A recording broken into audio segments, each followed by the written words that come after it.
सावन की शुरुआत पर द्वारकाधीश मंदिर में झूला उत्सव का शुभारंभ। सोने चांदी के झूलों में दिए राजाधिराज ने भक्तों को दर्शन। सावन मास के प्रथम दिवस पर पुष्टि मार्गीय परंपरा के अनुरूप मथुरा के प्रसिद्ध द्वारकाधीश मंदिर में राजाधिराज भगवान द्वारकाधीश को प्राचीन स्वर्ण एवं रजत हिंडोले में विराजमान कर भक्तों को दिव्य दर्शन कराए गए।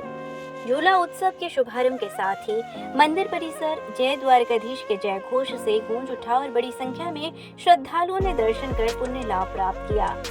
मंदिर की मीडिया प्रभारी राकेश तिवारी एडवोकेट ने बताया कि मंदिर के समस्त उत्सव एवं धार्मिक कार्यक्रम गोस्वामी श्री श्री 108 डॉक्टर बागेश कुमार जी महाराज कंकरौली नरेश तृतीय पीठ के निर्देशन में पुष्टि मार्गीय रीति रिवाजों के अनुसार संपन्न कराए जाते हैं।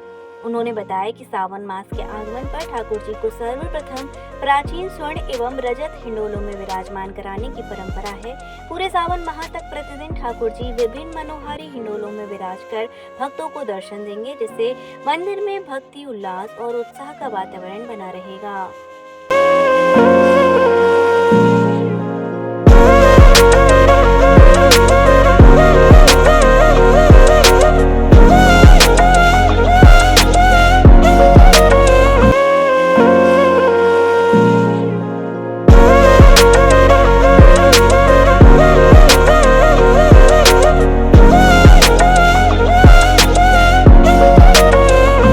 देखिए, पुष्टि मार्ग संप्रदाय एक ऐसा संप्रदाय है जहाँ ठाकुर जी की जो सेवा है वो बाल स्वरूप की सेवा है। और पुष्टि मार्ग संप्रदाय में सभी कार्यक्रम तिथि, घड़ी, पल और नक्षत्र के हिसाब से तय किए जाते हैं।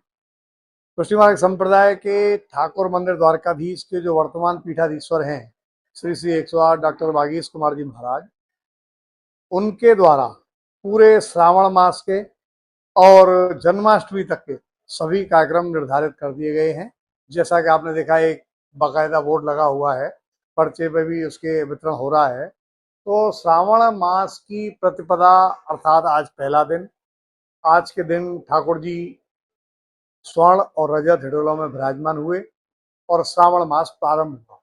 क्योंकि श्रावण, भादों, क्वार और कार्तिक ब्रज के हिसाब से बहुत ही महत्वपूर्ण है।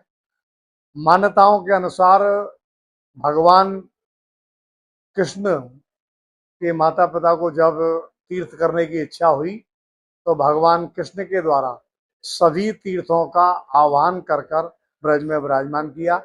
आप लोग देखते हैं कि ब्रज 84 कोस की जो यात्रा होती है वह भी इन्हीं महीनों में होती है, क्योंकि सभी देवताओं का वास यहाँ है।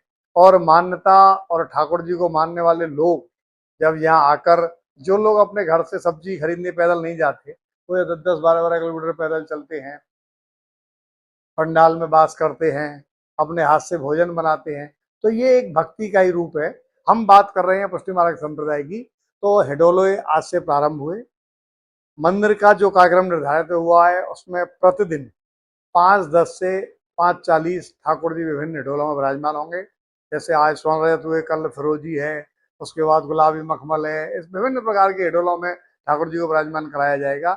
उसी के साथ साथ घटाओं का आयोजन होता है, जो पूरे ब्रजमंडल में ठाकुर मंदिर द्वारकाधीश में होने वाली घटाएं काफी प्रसिद्ध हैं। और प्रथम घटा होगी 10 अगस्त को। घटाएं लगभग 9 घटाएं होती हैं, जिसमें काली घटा, जो बहुत ही, जिसे श्याम घटा भी बोलते हैं, वो मथुरा की बहुत ही प्रसिद्ध घटा है। उसके बाद जो लहरिया घटा होती है वो बहुत महत्वपूर्ण है, उसमें 9 हिंडोले बनते हैं।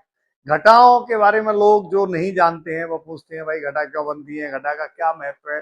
तो घटा का महत्व क्या है? ठाकुर जी जो बाल स्वरूप में विराजमान है, बालक को बाहर के मौसम की अनुभूति कराना घटा है। क्योंकि बालक तो यहीं बैठा हुआ है, तो बालक जब ये एहसास करे, आज जैसे हरी घटा है, कल गुलाबी घटा है, परसों लाल घटा है, परसों सोसनी घटा है, इसी प्रकार की जो घटाएं हैं, तो बादल का मौसम कैसा है, आज बाहर बादल किस प्रकार का हो रहा है, वही घटा का आयोजन ठाकुर मंदिर द्वारकाधीश में होता है। तो ये पूरे श्रावण मास विभिन्न हिंडोले, जैसे जिस दिन घटा होगी उस दिन भी थोड़ा समय में परिवर्तन किया गया है। जिस दिन घटा होगी उस दिन उत्थापन के दर्शन सायंकाल 4 बजे वाले जो है वो 5 बजे खुलेंगे, और घटाओं का जो समय है वह सायंकाल 7 बजे से 8 बजे तक रहेगा। तो आपके चैनल के माध्यम से मैं अपने द्वारकाधीश मंदिर के जितने भी भक्त हैं, श्रद्धालु हैं, क्योंकि ये घटा का आयोजन ऐसा है कि लोग बाहर से भी खूब आते हैं। तो जन्माष्टमी का जो पर्व है वह मथुरा में बड़ी धूमधाम से मनाया जाता है। ठाकुर मंदिर द्वारकाधीश में भी उसकी तैयारी 15 दिन पहले से ही शुरू हो जाती है, क्योंकि वो अजन्मा है और अजन्मे का जब जन्म होता है तो लोगों में एक उत्साह होता ही है। और मथुरा की पहचान भगवान कृष्ण से ही है, तो भगवान कृष्ण का जन्म भी ठाकुर मंदिर द्वारकाधीश में बड़ी धूमधाम से मनाया जाता है और उसका भी उत्सव और उसकी तैयारियां बहुत सुंदर तरीके से की जाती हैं।